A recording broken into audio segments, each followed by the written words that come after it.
Welcome to Carter's Retro Reviews. As you can see in front of me here, I got this nice big black box. Well, excuse me, that was really poorly timed. I've got this, it's a sound booth. It's, I've used it to make my review sound a little bit different, or a little bit better, hopefully. Get some of the reverb out of the room. So as an example, you can see me, I sound okay, but now I sound much better. You can't see me though, but now you can see me. Not as good. Sound great. Now you can see me. Now you can hear me. Now you can see me. Now you can hear me. I keep doing this. I can go for hours. It keeps my son entertained, that's for sure. It's probably worth noting too that my son's 24 years old. He's a stoner that likes to play Xbox and GameCube. Now you can hear me. Now you can see me. Whoa, how do you do that?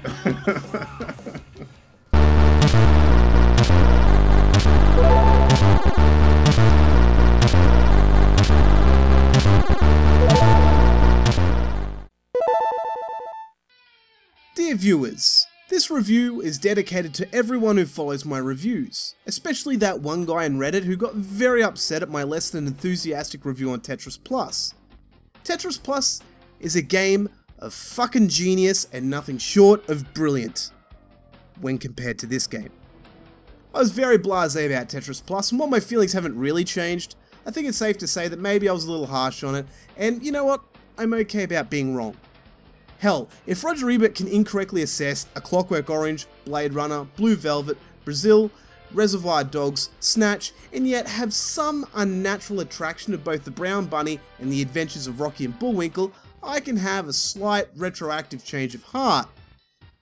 The game was made by Bulletproof Software, who had the Tetris license for a while and by the looks of things, didn't do a hell of a lot with it. This variation of Tetris was made specifically for the Sega Saturn and released solely in Japan, compared to Tetris Plus, which was an arcade port. During development, it was known as BPS Puzzle, possibly until the Tetris license could be secured, thanks Sega Retro. I was up in the air on presentation to begin with. The menu presentation didn't grab me particularly by the cods, as there was hardly anything here to really critique. A mode screen with 4 choices and an option screen with 2?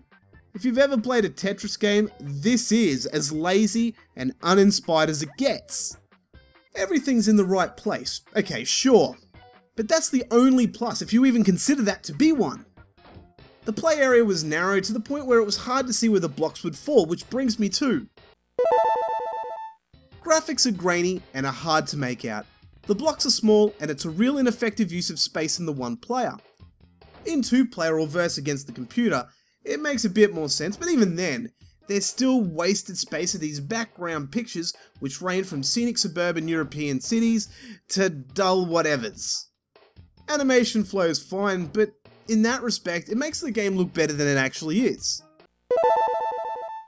Sound ranges from tedium to alright, and sometimes I get that nostalgic feeling. When that happens, sound is elevated past that. At least the sound effects are pretty good, which is far better than I can say for Sega Tetris. Gameplay is a real letdown here. If you're still interested in an 18-year-old version of Tetris, you've come to the wrong place. And you know what? It's not the age that's the issue here, it's the controls and bland gameplay. I can recommend older versions of Tetris that are awesome and get it right, but this misses its mark. The biggest issue I have with this above all else is the controls, and they seem to have a delay on them. If you hold down a direction, it takes you a second or two for it to register that you want to go over more than one block. And if you're on any level that's past the first few, it gets really, really hard. You want the gameplay to make it hard, not the controls. The controls feel sticky, and while I did get better at playing with these gimpy controls, it still didn't feel right. They didn't feel right to begin with, and they didn't get any better as I got used to them. It got to a point where I was pressing buttons to turn the blocks, and sometimes it would register, and sometimes it registered a few more button presses than I actually did, and sometimes nothing at all, which is what you see in the gameplay. In a move that looks obvious, and yet I still couldn't put it where it needed to be. And in a versus mode, you have a monkey that throws, well, what I hope is bananas at either you or a computer player, depending on who just cleared some lines, and in turn, he drops several blocks really quickly. They were too fast for the controls to accurately place them, And this comes after playing it for several hours. I can hold down the direction, and yeah, okay, it'd be quick to drop them along the walls, but anywhere else was tough. And trying to rotate was even harder, and the gameplay was so brutally punishing that it didn't allow for this at all. It took some getting used to, but shit, I didn't have any of these problems in Tetris Plus. And on a comparison basis, Tetris Plus is far better. Replay value is pretty sparse, with a classic mode and a versus mode against a computer or person.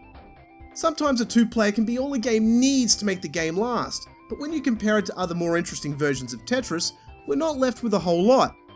At least Tetris Plus had a puzzle mode. This doesn't even have that. There are free versions of Tetris in Flash that are more engaging than this. Would I recommend this game? To the 99.9% of those that are interested in Sega Saturn games, absolutely not. It would be only recommended if you're a die-hard Tetris collector and nothing more than a morbid curiosity.